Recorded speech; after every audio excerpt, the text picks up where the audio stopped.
సంవత్సరాల తరబడి ఎన్ని మందులు వాడినా మీ మోకాల నొప్పులు తగ్గట్లేదా? ప్రాణ పెయిన్ క్లినిక్ లో అత్యాధునిక చికిత్స. రైలు ప్రయాణంలో భోజనం గురించి అవస్థలు చెప్పక్కర్లేదు. సుదీర్ఘ ప్రయాణం చేసేటప్పుడు ఆకలి బాధలు ఎదుర్కోవాలి. డబ్బులు పోయినా మంచి భోజనం దొరక్క చాలా మంది ప్రయాణికులు ఇబ్బంది పడుతూ ఉంటారు. ప్రధానంగా జనరల్ కోచ్ లో ప్రయాణించే ప్రయాణికులు ఆహారం కోసం తీవ్ర కష్టాలు ఎదుర్కోవాల్సి వస్తుంది. ఈ నేపథ్యంలో కొన్ని రోజుల కిందట రైల్వే స్టేషన్ లో అతి తక్కువకే భోజనం కొనుగోలు చేసే సదుపాయాన్ని ఐఆర్సీటీఎస్ ప్రారంభించింది. కేవలం 20 రూపాయలకే భోజనం అందిస్తోంది. గత ఏడాది దేశవ్యాప్తంగా దాదాపు 51 స్టేషన్లలో విజయవంతంగా ప్రయోగాత్మకంగా అమలు చేశారు. ఈ ప్రయోగం విజయవంతం కావడంతో ఎక్కువ స్టేషన్లకు విస్తరించే విధంగా చర్యలు చేపడుతోంది.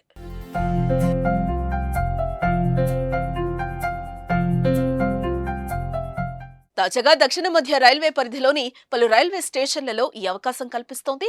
ఏపీ, తెలంగాణ, మహారాష్ట్రలోని హైదరాబాద్, విజయవాడ, రేణిగుంట, గుంతకల్, తిరుపతి, రాజమండ్రి, వికారాబాద్, పాకాల, ఢోన్, నంద్యాల, పూర్ణ, ఔరంగాబాద్ రైల్వే స్టేషన్లలో ఎకానమీ మీల్స్ అందుబాటులో ఉంటాయి. విజయవాడ డివిజన్లో విజయవాడ, రాజమండ్రి స్టేషన్లలో రిఫ్రెష్మెంట్ రూములతో పాటు జన్ ఆహార్ యూనిట్లలో కూడా 20 రూపాయలకే భోజనం విక్రయిస్తున్నారు.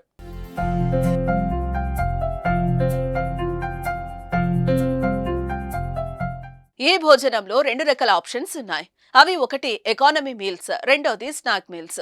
ఎకానమీ మీల్ ప్యాక్ లో 175 గ్రాముల బరువైన 7 పూరీలు, ఆలు వెజ్ ఫ్రై, చిన్న పచ్చడి ప్యాకెట్ 20 రూపాయలకి అందిస్తారు. అలాగే 100 గ్రాముల lemon rice with pickle, curd rice with pickle, పులిహోరను కూడా 20 రూపాయలకే విక్రయిస్తారు.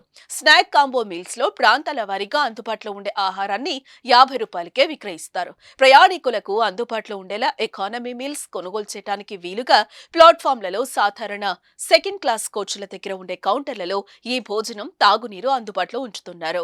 దేశంలో 100 స్టేషన్లలో దాదాపు 150 సేల్స్ కౌంటర్లు పనిచేస్తున్నాయి. సమీప భవిష్యత్తులో మరిన్ని స్టేషన్లకు ఈ సేవల్ని విస్తరిస్తామని అధికారులు చెప్తున్నారు.